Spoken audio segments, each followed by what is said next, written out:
ಮದ್ದೂರು ತಾಲೂಕು ಅಣ್ಣೂರು ಗ್ರಾಮದಲ್ಲಿ ಅಟ್ಟಿಮಾರಮ್ಮ ದೇವಾಲಯದ ಮಂಟಪ ನಿರ್ಮಾಣ ಕಾಮಗಾರಿಗೆ ವಿಧಾನ ಪರಿಷತ್ ಸದಸ್ಯ ಮಧುಜಿ ಮಾದೇಗೌಡ ಅವರು ಗುದ್ದಲಿ ಪೂಜೆ ನೆರವೇರಿಸಿದರು.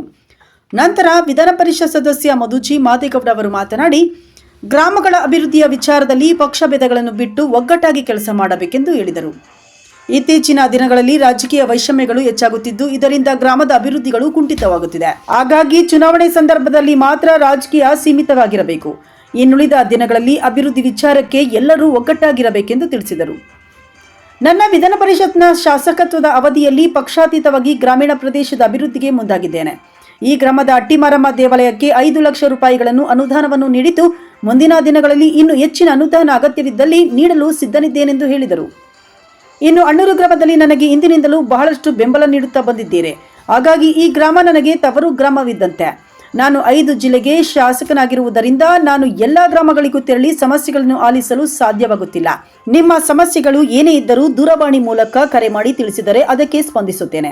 ಜೊತೆಗೆ ನನ್ನ ಪುತ್ರ ಆಶಯ್ ಮಧು ಅವರು ಸಹ ನಿಮ್ಮೊಂದಿಗೆ ಸದಾ ಇರುತ್ತಾರೆ. ಯಾವುದೇ ಗೊಂದಲಗಳು ಬೇಡ. ನಿಮ್ಮ ಯಾವುದೇ ಅಭಿವೃದ್ಧಿ ಕಾರ್ಯಗಳಿಗೆ ಮತ್ತು ಸಭೆ ಸಮಾರಂಭಗಳಿಗೆ ಭಾಗವಹಿಸುತ್ತೇನೆಂದರು. ಇದೇ ವೇಳೆ ಗ್ರಾಮದ ಮುಖಂಡರು ಶಾಸಕ ಮಧುಜಿ ಮಾದೇಗೌಡ ಅವರನ್ನು ಗುರುವಾರ ಸಂಜೆ 4 ಗಂಟೆಯಲ್ಲಿ ಅಭಿನಂದಿಸಿ ಗೌರವಿಸಿದರು. ಈ ಸಂದರ್ಭದಲ್ಲಿ ಮನ್ಮೂಲ್ ಮಾಜಿ ನಿರ್ದೇಶಕ ಎಸಿ ಸತೀಶ್, ತಾಲೂಕ್ ಪಂಚಾಯಿತಿ ಮಾಜಿ ಸದಸ್ಯ ಬಿ ಗಿರೀಶ್, ಸಹಕಾರ ಸಂಘದ ನಿರ್ದೇಶಕರಾದ ಆರ್ ಸಿದ್ದಪ್ಪ, ಗ್ರಾಮ ಪಂಚಾಯಿತಿ ಉಪಾಧ್ಯಕ್ಷ ಕೆ ನಾಗರಾಜು, ತೆಂಡೆ ಯಜಮಾನ್ ಎಸ್ ಕುಮಾರ್, ರೇವಣ್ಣ, ಚನ್ಶೆಟ್ಟಿ, ಮುಖಂಡರಾದ ಅಣ್ಣೂರ್ ಮಹೇಂದ್ರ, ಪುಟ್ಶೆಟ್ಟಿ, ಬಿ ವರದರಾಜು, ತಮ್ಮಣ್ಣ, ಎಂಪಿಸಿಎಸ್ ಮಾಜಿ ಕಾರ್ಯದರ್ಶಿ ಸಿದ್ಶೆಟ್ಟಿ, ಕೃಷಿ ಇಲಾಖೆ ನಿವೃತ್ತ ಅಧಿಕಾರಿ ಚನ್ಶೆಟ್ಟಿ, ಕೇಬಲ್ ಪರಮೇಶ್, ಸ್ವಾಮಿ, ದೇವರಾಜು ಸೇರಿದಂತೆ ಹಲವರಿದ್ದರು. ದೇವಸ್ಥಾನದ ಜೀರ್ಣೋದ್ಧಾರ ಕಾರ್ಯಕ್ರಮದ ಅಂಗವಾಗಿ ಇವತ್ತು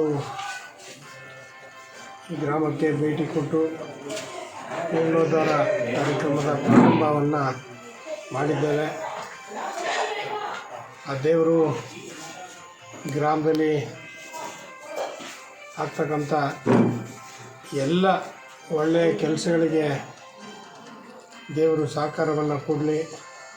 ಮುಂದಿನ ದಿನಗಳಲ್ಲಿ ಈ ಭಾಗದ ರೈತರಿಗೆ ಒಳ್ಳೆಯ ಮಳೆ ಬೆಳೆ ಆಗಿ ಸಮೃದ್ಧಿ ಆಗಲಿ.